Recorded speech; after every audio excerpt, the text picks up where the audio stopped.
செல்வம் boundary form channel நண்பர்கள் அனைவருக்கும் வணக்கம். நம்ம இந்த வீடியோவில் எதை பற்றி பார்க்க போறோம் அப்படின்னா, போன பேட்சோட ரிசல்ட் பற்றி தாங்க. நான் ஆல்ரெடி ஒரு வீடியோவில் பேட்சோட ரிசல்ட் சொல்லி இதுக்கு என்ன ரேட் கிடைக்கும் அப்படின்னு சொல்லி நான் கேட்டிருந்தேன். ஆனால் உங்களில் பல பேர் முடிஞ்ச வரைக்கும் கரெக்டான ரேட் சொல்லியிருந்தீங்க. இப்போ அதை பற்றி நம்ம ஃபுல் டீட்டெயிலாக பார்க்கலாம் வாங்க. பொதுவாக ஒரு பிராய்லர் கோழி வளர்ப்பில் நம்ம பேட்சோட ரிசல்ட்டில் என்றைக்குமே நம்ம லாபத்தை மட்டும் சொல்றது இல்லைங்க. நம்ம கோழி வளர்க்க ஆரம்பிச்சதுல அதாவது நம்ம பண்ணையில் சிக்ஸ் இறங்குனதுலேருந்து லாஸ்ட்டாக நம்ம கோழி வந்து பிடிச்சதுக்கப்புறம் ஸ்டார்டிங்லேருந்து லாஸ்ட் வரைக்கும் நம்ம என்னென்ன செலவு பண்ணுறோமோ அதை எல்லாமே டோட்டல் பண்ணி லாஸ்ட்டாக நம்ம கோழி பிடிச்சதுக்கப்புறம் வரக்கூடிய அமௌண்ட்டில் அதை லெஸ் பண்ணி தான் நம்ம டோட்டலாக அமௌண்ட் சொல்ல போகிறோம். அப்படி பார்க்கும்போது பார்த்தீங்கன்னா நம்மளுக்கு இதில் வந்து எக்ஸ்ட்ரா வந்து நம்மளுக்கு தண்ணியோட செலவு இருக்காது, ப்ளஸ் வந்து நம்ம லேபர் செலவு இருக்காது. ஏன்னா தண்ணியோட நம்ம சொந்த பயன்பாட்டுக்கு இருக்கிறது நம்ம பயன்படுத்த போகிறோம். அடுத்து பார்த்தீங்கன்னா லேபர் அப்படின்னு வந்து இது நம்ம வேற யாரும் வேலையாட்கள் வைக்காமல் நம்மளே பார்த்துக்கிறோம். அதனால இது ரெண்டு செலவு நம்ம இதில் எடுத்துக்கல. இந்த பேட்ச் சிக்ஸ் பார்த்தீங்கன்னா நமக்கு 20/9/2024 வந்ததுங்க. இதில் மொத்தம் நம்ம டோட்டலாக 4 செட்டுங்க. இந்த 4 செட்டுக்கு ஸ்கொயர் ஃபீட்னு பார்த்தீங்கன்னா நமக்கு 11,800. இந்த 11,800 ஸ்கொயர் ஃபீட்டில் நம்மளுக்கு சிக்ஸோட கவுண்டிங் எடுத்தீங்கன்னா நம்மளுக்கு 11,400ங்க. நம்ம இந்த 11,400 சிக்ஸ் வளர்க்குறதுக்கு முன்னாடி ஃபஸ்ட்டு பார்த்தீங்கன்னா நம்மளுக்கு ஒரு பேட்ச் முடிஞ்சதுமே நம்ம பண்ணையை சுத்தம் பண்ணணும்.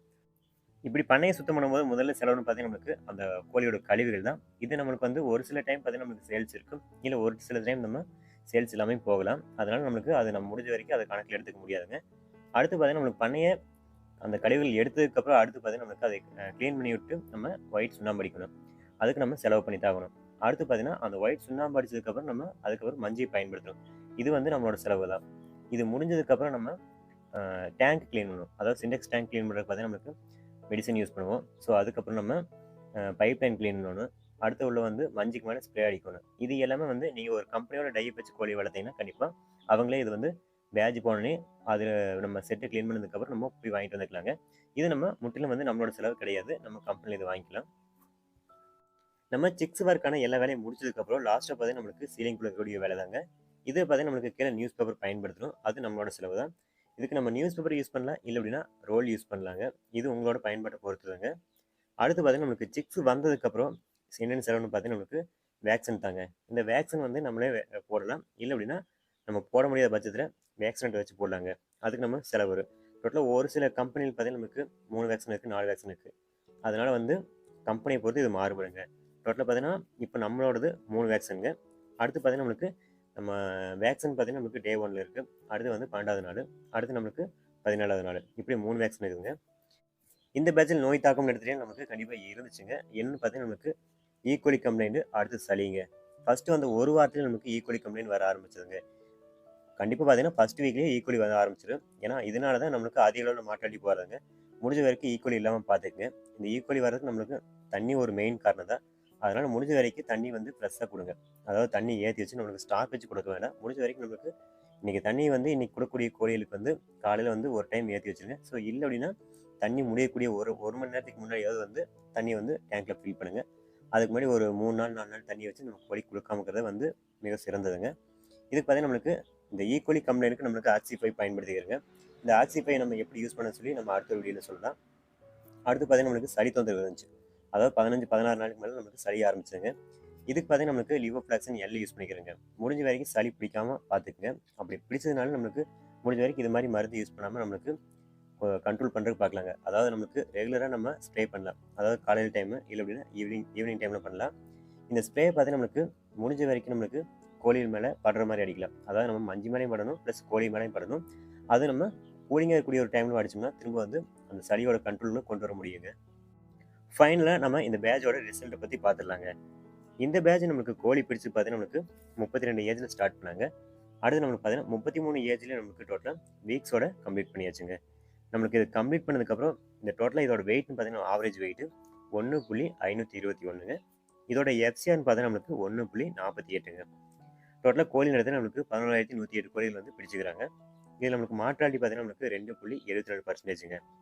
அதாவது கோழியோட கவுண்டிங் எடுத்துகிட்டு நம்மளுக்கு 312 கோழிகள் வந்து மார்டாலிட்டிங்க நம்மளுக்கு 11,400 சிக்ஸுக்கு. இதில் நம்மளுக்கு டோட்டலாக கோழியோட வெயிட் எடுத்துகிட்டா நம்மளுக்கு டன்னேஜ் 16,898.600 கிலோங்க. அடுத்து நீங்கள் எல்லாமே எதிர்பார்த்ததாங்க. என்னென்னு பார்க்குறீங்களா? இந்த பேட்சோட ரேட்டுங்க. இந்த பேட்சோட ரிசல்ட்டோட ரேட்டுன்னு பார்த்தீங்கன்னா நமக்கு ₹8.94. இதில் டோட்டல் அமௌண்ட்டுன்னு பார்த்தீங்கன்னா நம்மளுக்கு 1,75,525ங்க. டோட்டலாக நமக்கு கோழி பிடிக்கும்போது பார்த்தீங்கன்னா நமக்கு 1.5 கிலோ. இதில் பார்த்தீங்கன்னா நம்மளுக்கு போனஸ் வெயிட் போட்டு கொடுத்துருவாங்க. ஸோ அதனால தான் நம்மளுக்கு இந்த அளவுக்கு அமௌண்ட் வருது. இது வந்து யாரும் வந்து தப்பான கணக்கு சொல்லி சொல்ல வேண்டாம். ஸோ நீங்கள் கால்குலேட் பண்ணி பார்த்துக்குங்க. அடுத்து பார்த்தீங்கன்னா நம்மளுக்கு செலவு பற்றி பார்த்துலாங்க. நம்மளுக்கு டோட்டலாக ஸ்டார்டிங்கில் பார்த்தீங்கன்னா நம்மளுக்கு மஞ்சிக்கு செலவு பண்ணினது ப்ளஸ்ஸு சுண்ணாம்பு இதில் பார்த்துலாம். நம்மளுக்கு சுண்ணாம்பு இடத்துல நம்மளுக்கு டோட்டலாக இந்த 4 செட்டுக்கு சேர்த்து நம்மளுக்கு ரூ. 600 செலவு பண்ணிக்கிறோம். அடுத்து நம்மளுக்கு மஞ்சி பார்த்தீங்கன்னா நம்மளுக்கு ஒரு லோடு நம்மளுக்கு ரூ. 7,000, டோட்டலாக நம்மளுக்கு அது 14,000. அடுத்து நியூஸ் பேப்பர் ரூ. 300. அடுத்து நம்மளுக்கு இந்த ப்ளூடிங்கில் வந்து நம்மளுக்கு கேஸு கறி எல்லாம் யூஸ் பண்ண டோட்டல் அமௌண்ட் பார்த்தீங்கன்னா நம்மளுக்கு ரூ. 4,820. அடுத்து நம்மளுக்கு வேக்சினேட்டுக்கு நம்ம யூஸ் பண்ண அமௌண்ட் பார்த்தீங்கன்னா நம்மளுக்கு ரூ. 5,100. அடுத்து நம்ம மெடிசன் பார்த்தீங்கன்னா நம்மளுக்கு 6,900. நீங்கள் நினைக்கலாம் மெடிசன் வந்து நம்ம கம்பெனியில் வாங்கிக்கிறோம், நம்ம எதுக்கு நம்ம மெடிசன் செலவு பண்ணுறோம் அப்படின்னு சொல்லி. நம்ம ஒரு சில மெடிசன் வந்து கம்பெனியில் வாங்குறோம், இல்லை நம்ம முடியாத பட்சத்தில் நம்ம வெளியே வாங்குறோம். அதனால வந்து அதோட மெடிசன் காஸ்ட் நம்மளுக்கு எடுத்துட்டா 6,900. அடுத்து இபி பில்லுங்க. நம்மளுக்கு ஒரு பேட்சுக்கு இபி பில் பார்த்தீங்கன்னா நம்மளுக்கு 1,360 வருதுங்க. நம்ம எக்ஸ்ட்ரா ஃபேன் இல்லை ஃபாகரில் யூஸ் பண்ணுறதில்ல. ஸோ அதனால் வந்து கொஞ்சம் கம்மியாகவும் வருது. இதில் நம்மளுக்கு டோட்டல் அமௌண்ட் செலவு பண்ணது பார்த்தீங்கன்னா நம்மளுக்கு ரூ. 33,080 டோட்டல் செலவுங்க. நம்மளுக்கு பேட்சோட அமௌண்ட் வந்து நம்மளுக்கு 1,75,525ங்க. இந்த பேட்சில் நமக்கு சாக்கோட அமௌண்ட் சேல்ஸ் பண்ணது பார்த்தீங்கன்னா நம்மளுக்கு 2,665ங்க. இதில் நம்ம டோட்டல் அமௌண்ட்டு, அதாவது பேட்சோட அமௌண்ட்டு 1,75,525. இதை நம்ம ப்ளஸ் பண்ணோம்னா 1,78,190ங்க. இதில் நம்மளுக்கு டோட்டல் செலவு பண்ண அமௌண்ட் வந்து 33,080. இதை நம்ம அதில் லெஸ் பண்ணும்போது டோட்டல் அமௌண்ட் பார்த்தீங்கன்னா 1,45,110 டோட்டல் அமௌண்ட்டு. அதாவது செலவு போக நம்மளுக்கு பேட்சில் நிற்கக்கூடிய அமௌண்ட் இதுதான். இந்த பிராய்லர் கோழி பண்ணையை பொறுத்த வரைக்கும் நம்மளுக்கு எல்லா பேட்சுக்கும் ஒரே மாதிரி அமௌண்ட் வரும்னு சொல்ல முடியாதுங்க. ஒரு வருஷத்தில் நம்ம 5 பேட்ச் எடுக்க அப்படின்னா நம்மளுக்கு 3 பேட்ச் நம்ம 1.5 கிலோவில் பிடிக்கலாம். அடுத்து 2 பேட்ச் பார்த்தீங்கன்னா நம்மளுக்கு டன்னேஜ் பிடிக்கலாம். இப்படி டன்னேஜ் பிடிக்கும்போது நம்மளுக்கு ரேட் வந்து கம்மியாக வந்தாலும் டன்னேஜ் இருக்கனால நல்ல ப்ராஃபிட் இருக்குங்க. அதுவே நம்மளுக்கு 1.5 கிலோவில் பிடிக்கும்போது நம்மளுக்கு பார்த்தீங்கன்னா நம்மளுக்கு நல்ல ரேட் கிடைக்குங்க. இதுதான் டிஃப்ரெண்ட்டுங்க. 1.5 கிலோவில் பிடிக்கும்போது நம்மளுக்கு பேட்சோட கணக்கு வருங்க, அவ்வளோதான். நமக்கு வருஷத்துக்கு வந்து இவ்வளோ பேட்ச் எடுக்க அப்படின்னு சொல்லி வருமே தவிர பெருசாக வந்து ப்ராஃபிட் இருக்காதுங்க. அது மட்டும் இல்லாமல் எல்லா பேட்சுக்கும் நம்மளுக்கு ஒரே மாதிரி அமௌண்ட் வராதுக்கு காரணம் இன்னொன்று பார்த்தீங்கன்னா நம்மளுக்கு கோழி வந்து மார்ட்டாலிட்டியோட பர்சன்டேஜ் கம்மியாக இருக்கணுங்க. அப்படி தான் நம்மளுக்கு நல்ல ரேட் கிடைக்குங்க. ஏன்னா ஒரு சில பேட்சில் நம்மளுக்கு நோய் தாக்கத்தினால வந்து அதிக அளவில் மார்ட்டாலிட்டி போனால் நம்மளுக்கு சிக்ஸு இறக்க முடியாத நிலைமைக்கு கூட வந்து கொண்டு போய் விடக்கூடுங்க. ஸோ அதனால் வந்து முடிஞ்ச அளவுக்கு பார்த்துங்க. உங்களில் யாராவது புதுசாக பிராய்லர் கோழி பண்ணை ஆரம்பிக்க போகிறீங்க அப்படின்னா கொஞ்ச நாள் பார்த்துட்டு அதுக்கப்புறம் யோசிச்சு ஆரம்பிங்க. அவசரப்பட்டு ஆரம்பிச்சுன்னு கண்டிப்பாக வந்து நஷ்டத்தை ஏற்படுத்துங்க. எதனால பார்த்தீங்கன்னா நம்மளுக்கு கோழி இருக்கக்கூடிய டைமிங் வந்து அதிகமாகிட்டு இருக்குது. அதாவது நம்ம ஒரு குறிப்பிட்ட நாளில் இப்போ கோழி இறக்கிட்டு இருக்கு அப்படின்னா இப்போ வந்து அதோட கேப் வந்து அதிக நாட்கள் எடுத்துக்கிறாங்க. அதனால நீங்கள் முடிஞ்ச வரைக்கும் பார்த்துட்டு ஆரம்பிங்க.